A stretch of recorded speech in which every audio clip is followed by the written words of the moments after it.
আমাদের গৌর এলো রে,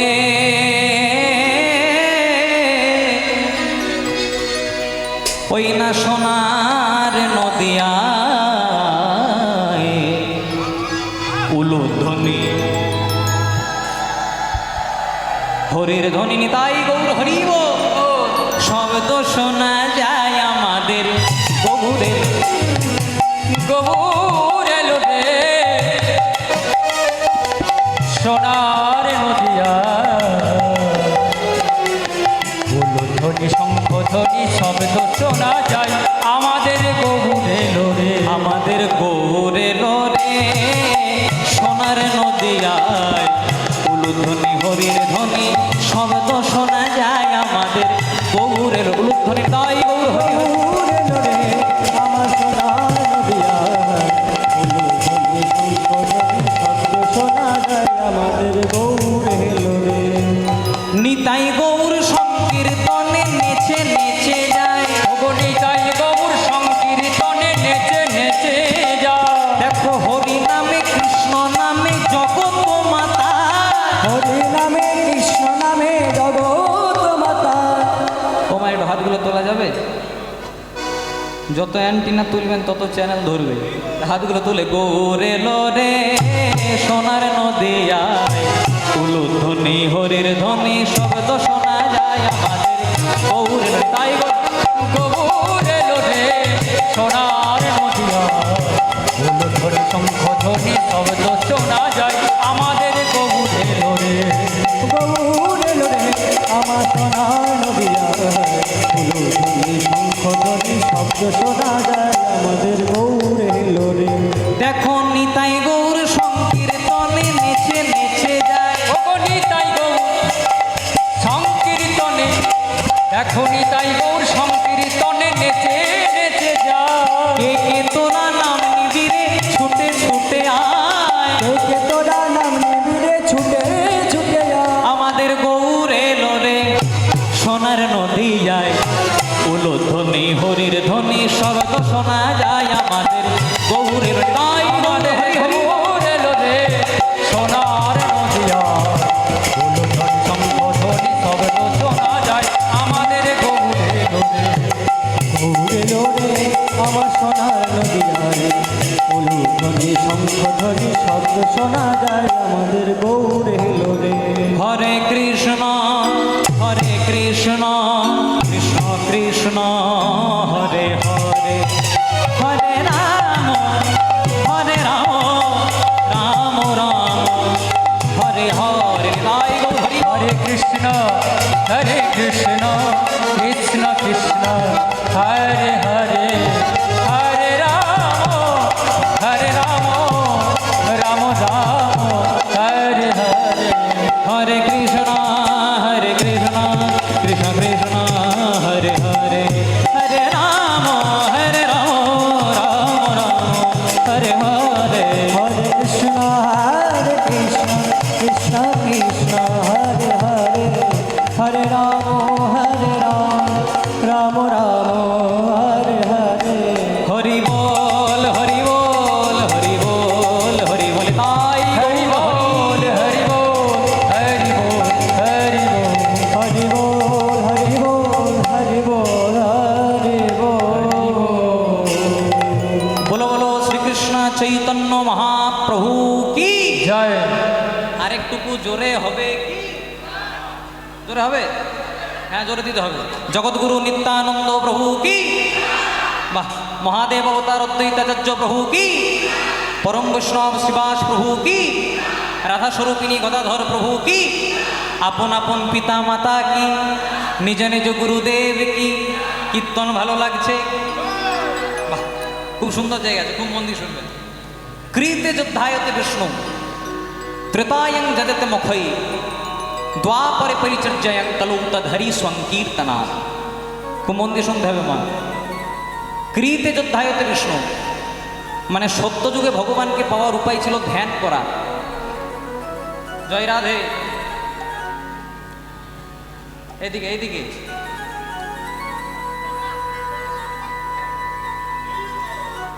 আগে ভজন তারপর ভজন। জয় রাধে। আমিও ভোজন করে আসি নাই,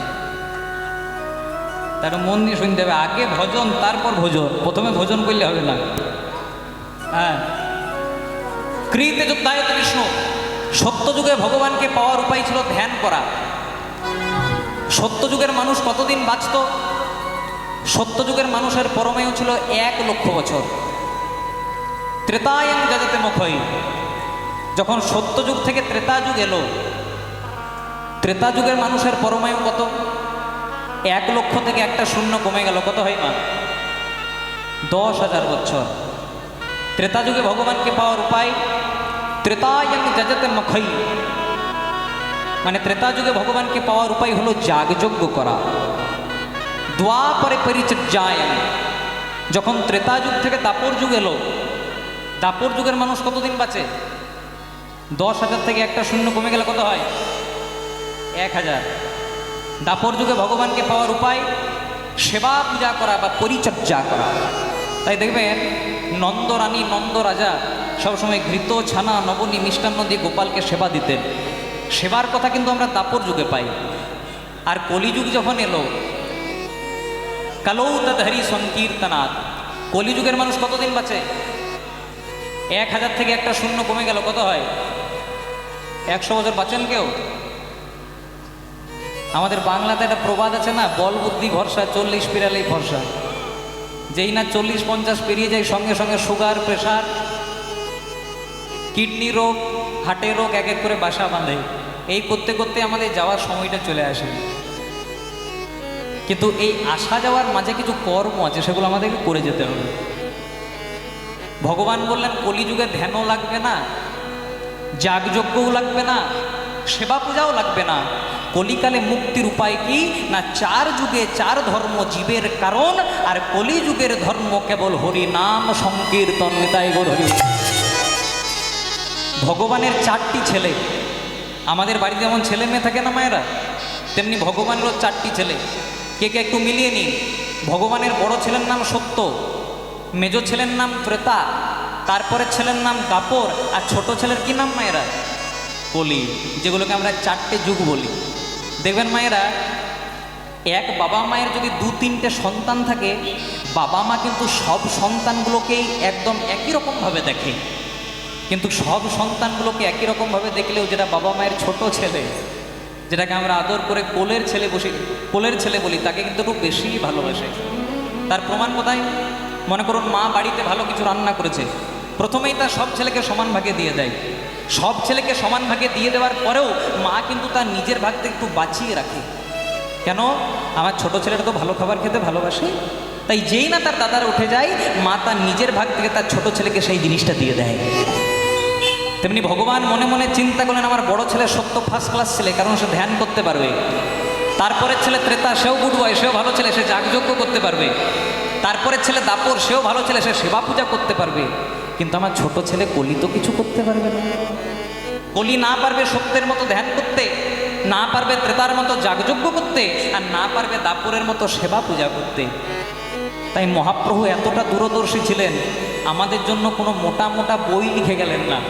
কারণ তিনি জানতেন যে কলিযুগের মানুষ হবে অল্পায়ু, তাদের মন হবে চঞ্চল, তাদের মোটা মোটা রামায়ণ মহাভারত পড়ার মতো ধৈর্য থাকবে না। তাই মহাপ্রভু একটা অমূল্য সম্পদ দিয়ে গেলেন মা, যেটা যদি দিনান্তে যদি একবার শ্রবণ করতে পারেন, আমাদের মানব জন্মটা ধন্য হয়ে যায়। আর এই মানব জন্ম ধন্য করার জন্যই আজকের এই পবিত্র দিনে আজকে আমরা এখানে এসে উপনীত হয়েছি। তাই সবাই মিলে একবার গাইব হরি বল, হরি বল, হরি বল, হরি বল। সবাই হরি বল, হরি বল, হরি বল,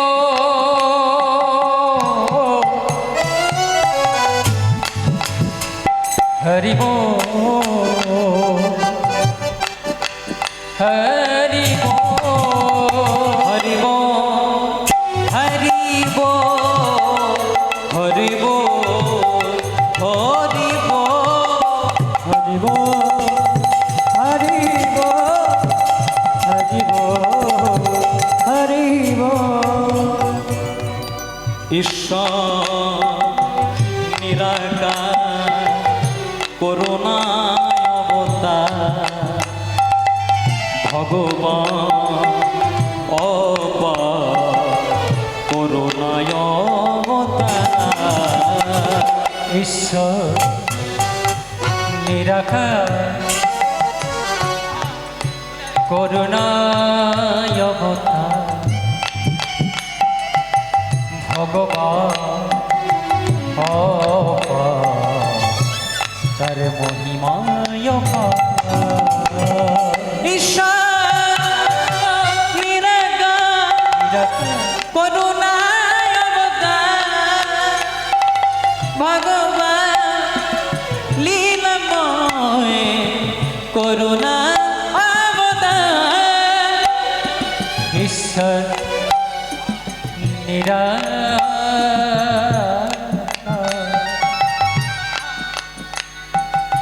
করুণায় অবতার ভগবান মহিমায় এই যে আমরা নাম শুনছি মা, এই যে রাত্রি জেগে আপনারা নাম শুনছেন, নামের কি এমন গুণ, নাম শুনলে কি এমন উপকার হয় যে আমরা নাম শুনতে রাত্রি জেগে বসে আছি। আপনারা সবাই নাম শুনেছেন রাবণ রাজা, যেদিন রাবণ রাজা সীতা দেবীকে হরণ করে নিয়ে চলে গেল, বানর সৈন্যরা বলছে প্রভু সীতাকে উদ্ধার করে দেব, কিন্তু এখান থেকে শ্রীলঙ্কাতে যেতে গেলে এত বড় একটা সমুদ্র আছে, পার করবো কি করে? রামচন্দ্র বললেন তোমরা চিন্তা করো না, তোমরা এক একটা বড় বড় পাথর নাও, পাথরে বড় বড় করে রাম রাম লিখবে, পাথরগুলো জলে দেবে, পাথর কিন্তু ভেসে উঠবে। যেই না বলে দিল, আজ বানর সৈন্যরা বড় বড় পাথর নিতে লাগলো, পাথরে বড় বড় করে রাম রাম লিখলো, পাথরগুলো জলে দিল, পাথর কিন্তু ভেসে উঠলো। এইভাবে সেতু বন্ধন করে, লক্ষ্য করবেন, এইভাবে ব্রিজ করে যেই না রামের সৈন্যরা লঙ্কাতে প্রবেশ করতে যাবে, রাবণের সৈন্যরা পুরো ঘটনাটা দেখলো যে রাম নামে শিলা পর্যন্ত জলে ভাসছে। তাই ছুটে গিয়ে রাবণকে বলছে রাজামশাই আপনার দিন শেষ। বলে কেন? বলছে যে আপনাকে যে বধ করবার জন্য এসেছে সে সামান্য মানুষ নয়। বলছে কেন, তার মধ্যে কি এমন গুণ দেখেছো? বলছে তার মধ্যে গুণ দেখি নাই, রাম নামের এমন গুণ যে রাম নামে শিলা পর্যন্ত জলে ভাসে। তাহলে ভালো করে ভেবে দেখুন রাজা, যার নামে শিলা জলে ভাসছে, তাহলে না জানি সেই মানুষটার কত বড় পাওয়ার। এই বোধহয় আপনাকে বধ করলো বলে রাবণ মনে মনে চিন্তা করলো আমার সৈন্যরা কেন ভয় পেয়ে যায়। তাই রাবণ তার সৈন্যদের বলছে শোনো, রাম নামে যদি শিলা জলে ভাসে তো আই এম রাবণ, ভয় পাওয়ার দরকার নেই, আই এম রাবণ, রাবণ নামেও শিলা জলে ভাসে। বলছে রাবণ না? বলছে হ্যাঁ। যদি দেখাতে পারবেন? বলছে হ্যাঁ দেখিয়ে দেবো। এবার রাবণ একটা জলাশয়ের কাছে গিয়ে একটা বড় পাথরে বড় করে রাবণ লিখে, পাথরটা যেই না জলে দিয়েছে পাথর কিন্তু ভেসে উঠেছে। সবাই বলা বলি করছে টক্করটা বরাবরই হবে, কারণ রাম নামে যদি শিলা জলে ভাসে তো রাবণ নামেও শিলা জলে ভাসে। সবাই যখন বাড়ি চলে গেছে মা, রাবণের স্ত্রী কি নাম অনেকে তোমরা জানো নামটা, মন্দোদরী। রাত্রিবেলায় সবেমাত্র রাবণের স্বামীর পদসেবা করছে। আচ্ছা এখানে কারা কারা আছেন তাদের স্বামীর পদসেবা করে আমরা হাত তুলুন তো। সবাই করে? হ্যাঁ বলছি সবাই করে। এখন পেছন দিকে দেখিয়েও দিয়েছি। জয় রাধে। খুব মন দিয়ে শুনবেন। সবেমাত্র মন্দোদরী রাবণের পদসেবা করছে, পা টিপতে টিপতে রাবণকে বলছে স্বামী একটা প্রশ্ন জিজ্ঞাসা করবো? বলছে হ্যাঁ বলো। তুমি আমার জীবন, তুমি আমার মরণ, তুমি আমার শয়ন, তুমি আমার স্বপন। বলছে কি বলতে চাইছো পরিষ্কার করে বলো। বলছে স্বামী তোমার সঙ্গে আমি 24 ঘন্টা ঘর কন্যা করি, আমি তোমাকে যতটা চিনি তোমাকে অন্য কেউ চেনে না। বলছে কি বলতে চাইছো সেটা তো বলো। বলছে তোমার মতো বীর ত্রিজগতে কেউ নাই, তোমার মতো ব্রাহ্মণ ত্রিজগতে কেউ নাই, তোমার মতো যোদ্ধা ত্রিজগতে কেউ নাই, কিন্তু আমি তো তোমার সঙ্গে 24 ঘন্টা ঘর কন্যা করি, তুমি সব কিছু পারো, কিন্তু রাবণ নামে শিলা জলে ভাসে, এটা ঠিক আমার হজম হলো না। তো রাবণ বলছে মন্দোদরী এই না হলে তুমি আমার অর্ধাঙ্গিনী ঠিকই ধরেছি, এই না হলে অর্ধাঙ্গিনী ঠিকই ধরেছ, রাবণ নামে শিলা জলে ভাসে না। বলছে তাহলে ভাসলো কি করে? বলছে কি করে ভাসলো জানো? সবাইকে দেখানোর জন্য আমি একটা বড় পাথরে রাবণ লিখেছিলাম ঠিক, কিন্তু সবার আড়ালে গিয়ে ওই পাথরটার উল্টো পাশে 108 বার রাম রাম রাম রাম রাম লিখেছিলাম।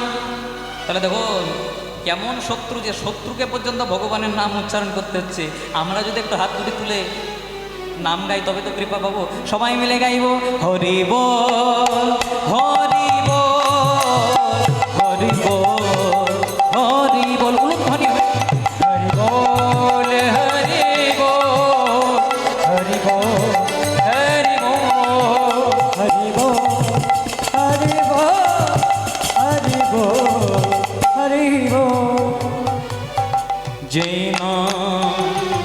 সেই কৃষ্ণ ভজরে নিষ্ঠা করি নামেরও সহিতে আছে আপন শ্রীহরি। যেই না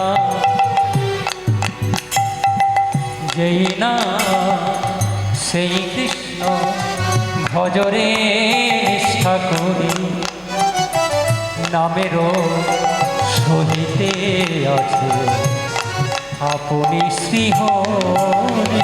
যেই না সেই কৃষ্ণ ভজরে নিষ্ঠা করি নামেরও সহিতে আছে আপন শ্রীহরি।